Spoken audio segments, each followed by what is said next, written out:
The Holy Gospel according to Mark. The apostles gathered around Jesus and told him all that they had done and taught. And he said to them, "Come away to a deserted place all by yourselves and rest a while." For many were coming and going, and they had no leisure even to eat. And they went away in the boat to a deserted place by themselves.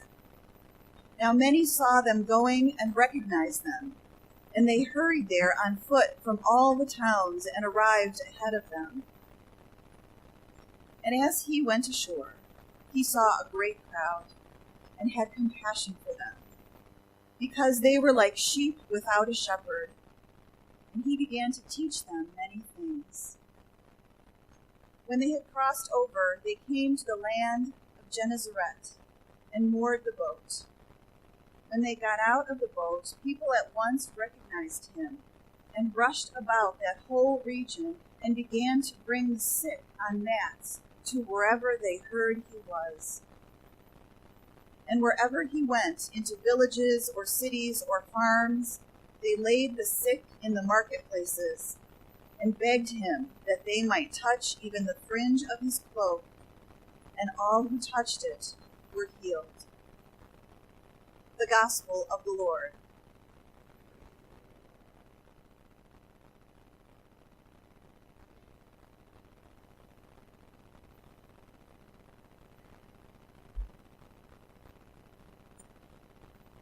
This week, we have witnessed leaders of the world nations jockeying for power. The United States, Russia, the European Union. It is not a pretty sight. Our worst selves come out when power is the goal. And something similar was happening in Jesus' time. The Roman Empire had taken control of a large area east of the Jordan River that was formerly under Jewish rule. And soldiers were dispatched to keep the peace. The region of the Gerasenes is a microcosm of that power struggle. This is where Jesus taught and healed and gained his own following that would eventually bring him to be killed, for fear that his power was growing larger than the Roman Empire. In the years after Jesus' death and resurrection, believers were trying to figure out who was in and who was out, who had a place in the covenant and who was outside of God's promise, who is one of us and who is one of them. There was tension as believers of the risen Christ came together. Who is right? Those who want to honor the past and continue the traditions, or those who see a new way of behaving and believing through the example of Jesus. The disagreement we hear about in the letter to the Ephesians is between Israel's rich identity as being chosen and Jesus' new radical invitation of belonging.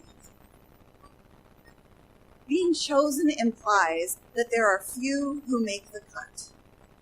Those few are handpicked and worthy. And this was the worldview of the establishment in Jerusalem. Only certain people were inheritors of the promise of Abraham and given the law of Moses.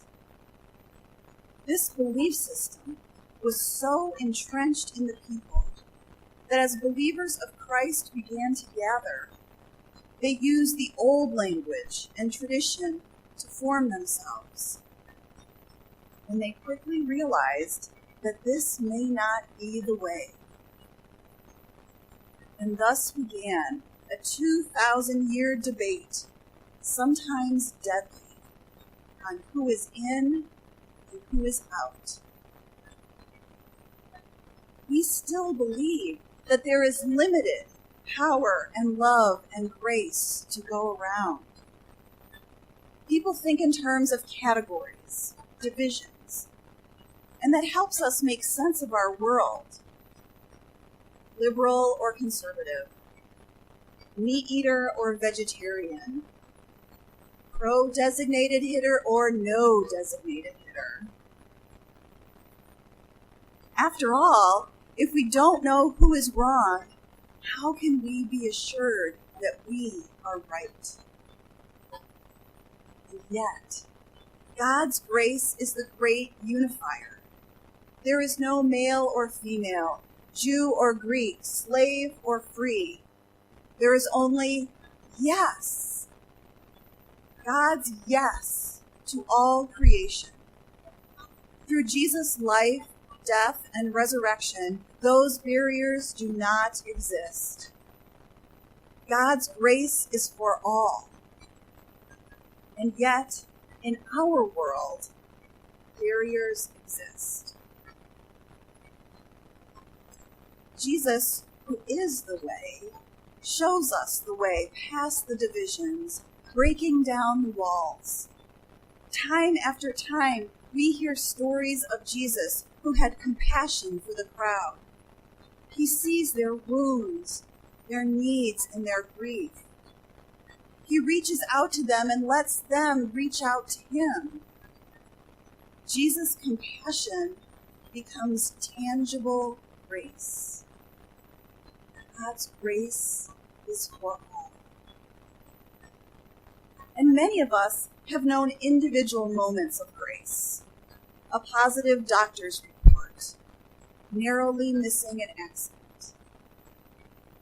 But Jesus shows us that grace is also given to the community for the sake of the community, and to the world for the sake of the world. We will witness this in the next service in the baptism of little Evelyn. The newly baptized is placed in the community and finds their identity in the community. And the community is changed. When one receives grace, all receive grace. And that profound beauty of grace, the unconditional love of God, is seen in some of the most ordinary moments of life. Friends helping to pack up household items for an unwanted move, and in doing so showing their friend, you belong to us, not these four walls. You will not be alone. An expression of gratitude from a stranger in a parking lot turns into a conversation affirming the goodness of people. And the sharing of a bit of bread and a sip of wine becomes a soulful connection to the Creator and all creation. Beautiful. Yes. And Jesus' example and life are also a place of agitation. It is important to see the beauty, but we also need to see what we don't want to see. So do I dare ask the question, what is difficult, challenging, and maybe even burdensome about grace? We cannot wrap our heads around abundant, never-ending love and mercy. We live in a culture of scarcity. There's only so much to go around. Wealth, time, love, goodwill, freedom, wellness, and power.